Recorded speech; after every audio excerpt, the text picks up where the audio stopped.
Bab 507. Dia sudah mati. Devan, aku punya permintaan untukmu. Terdengar suara Seirus. Permintaan untuk Devan. Devan tertegun. Serous mau minta apa dari Devan? Dia masih memikirkannya saat mendadak, Seirus berlutut di hadapannya. Seirus mengatakan, jagalah Nica untukku. Semua orang kaget menyaksikan hal ini. Orang-orang Sekte Cean dan bahkan seluruh Kapitol tahu betapa Seirus sangat mencintai Nica. Tidak salah kalau menyebut Seirus seorang budak cinta. Tapi sekarang, dia benar-benar meminta pada Devan untuk menjaga Nica dengan baik. Dan bahkan berlutut di hadapan Devan. Apa ini? Seirus rela memberikan istrinya. Tapi, ini bukan hal yang berlebihan di Imperium Athenos. Tidak jarang ada orang yang dengan suka hati memberikan istrinya demi mendapat sesuatu, atau membuat istri sebagai barang negosiasi. Sekarang, kekuatan tempur yang ditunjukkan Devan sangat hebat. Bahkan para prajurit Imperium pun merasa kalah. Ini pertama kalinya di Imperium Athenos. Dan yang terpenting, Imperium tidak meminta pertanggungjawaban Devan. Orang-orang berpikir Devan pasti seorang master alam Burison. Kalau Sekte Cean bisa-bisa mendapat dukungan bos sekuat itu, ini akan jadi hal yang sangat bagus bagi Sekte Cean. Kalau bisa memenangkan hati Devan, apalagi memberinya seorang wanita. Meski harus mengorbankan ibu sendiri, pasti ada orang yang bersedia. Tapi yang orang-orang tidak mengerti. Ini Seirus. Dia terkenal di Kapitol sebagai seorang budak cinta. Dia rela mengorbankan nyawanya demi Nica. Mana mungkin dia bisa memberikan istrinya pada orang lain begitu saja. Nica juga kaget. Meski begitu, dia memang sedikit naksir Devan. Tapi akhirnya, dia tetap menjaga hatinya. Hal yang dilakukan Seirus sekarang membuatnya benar-benar marah. Seirus anggap Nica itu apa? Diperlakukan seperti barang. Jelas, Nica saat ini salah paham mengenai Seirus. Dia pikir Seirus mau mengorbankannya demi dapat bantuan Devan. Plak. Nica ke tempat Seirus dan menamparkan wajahnya. Seirus, kamu pikir aku ini apa? Nica menggigit bibirnya erat-erat, air mata mengalir di pipinya. Ada yang berpikir Nica itu pelin-pelan dan tidak bisa mengendalikan diri. Nica tidak peduli. Tapi Seirus benar-benar menganggapnya seperti itu, dia merasa benar-benar marah dan sedih. Selama ini, dia tidak pernah merasa kasihan pada Seirus, kecuali saat dia diperkosa oleh Devan. Seirus memandang wanita cantik marah yang ada di depannya. Matanya penuh rasa sakit dan hatinya terasa berat. Dia mengulurkan tangan untuk menghapus air mata di pipi Nica. Tapi Nica menamparnya. Seirus mengangkat tangannya, tapi akhirnya menurunkannya. Dia kembali menatap Devan dan berkata, Devan, apa kamu mau berjanji padaku bahwa Nica tidak akan diganggu lagi? Devan menatap Seirus, dia bisa melihat ada penyesalan yang mendalam, keengganan, dan kemarahan di mata Seirus, tapi yang terpenting, dia tidak berdaya. Setelah beberapa saat, Devan menghela napas dan berkata, baiklah, aku berjanji.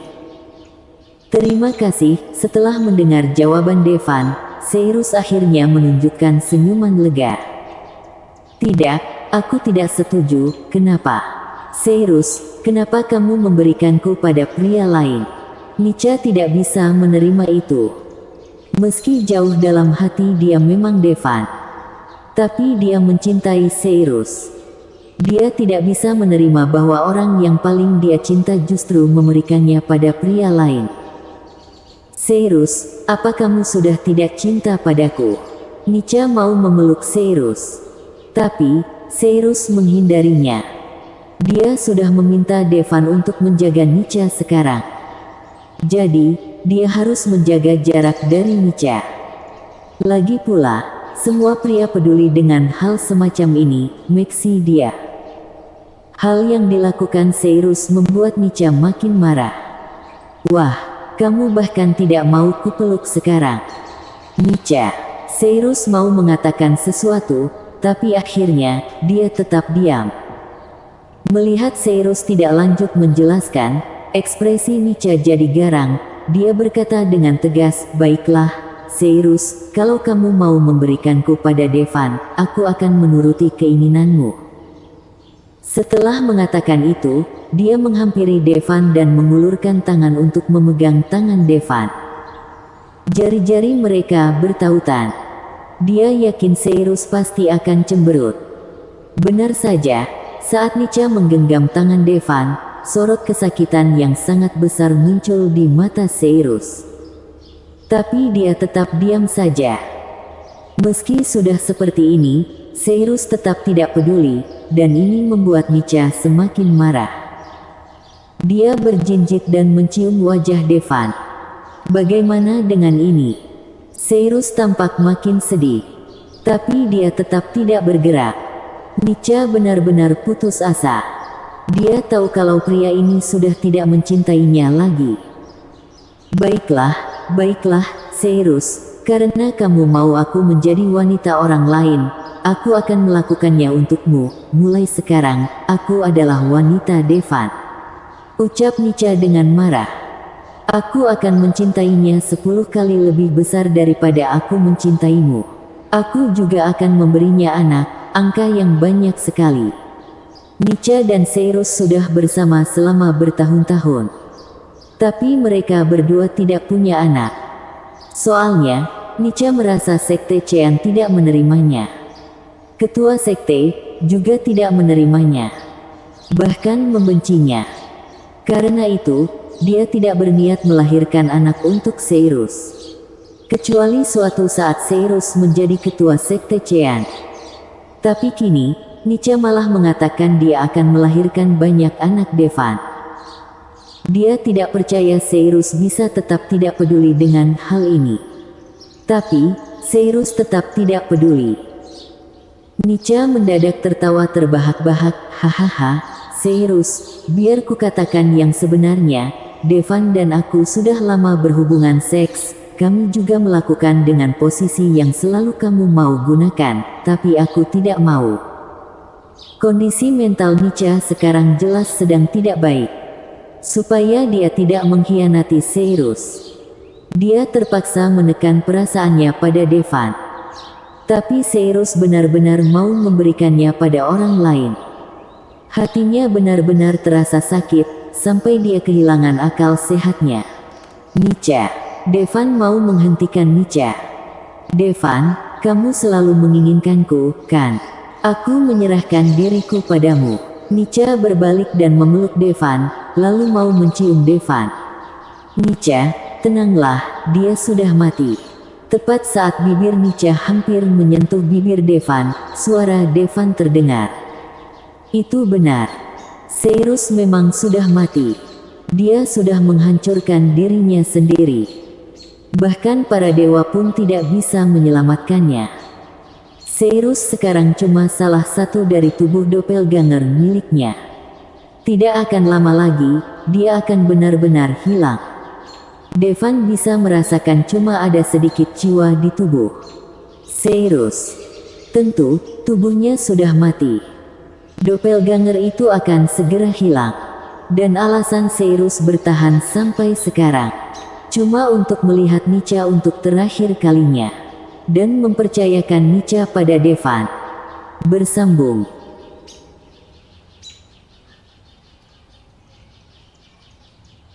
Bab 508. Air mata. Sebelum Cyrus menghancurkan dirinya, dia memandang Nica untuk ketiga kalinya. Dia melihat Nica mengorbankan dirinya ke dalam magma untuk mengambil batu hara api. Dan akhirnya, Nica jadi terluka karena terkena magma. Devan membunuh ribuan Maira dengan marah dan membantai puluhan ribu iblis.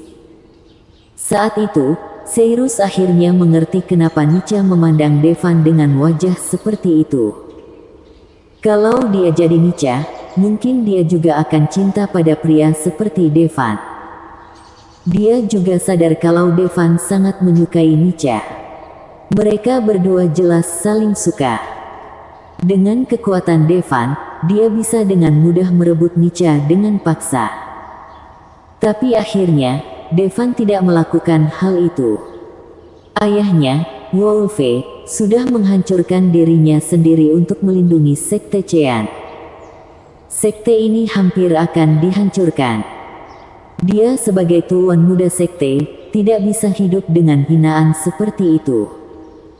Karena itu, dia pun memilih untuk menghancurkan dirinya sendiri.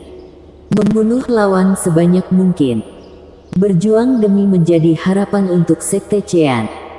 Pilihannya sepertinya sudah benar. Sekte Chean, selamat. Kalau dia tidak menghancurkan dirinya saat itu, mungkin Sekte Chean tidak akan mampu bertahan sampai kembalinya Nica. Padahal, penghancuran diri Seirus tidak cuma memusnahkan puluhan ribu lawan seketika.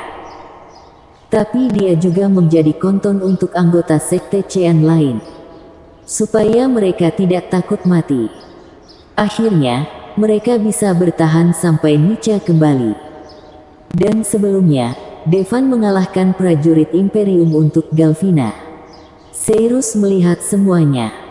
Dia tahu kalau Devan adalah orang yang bisa dipercaya. Masa depan Nica akan lebih baik bersama Devan dibandingkan dengannya. Meski begitu, dia sama sekali tidak tega melepaskan cinta sejatinya.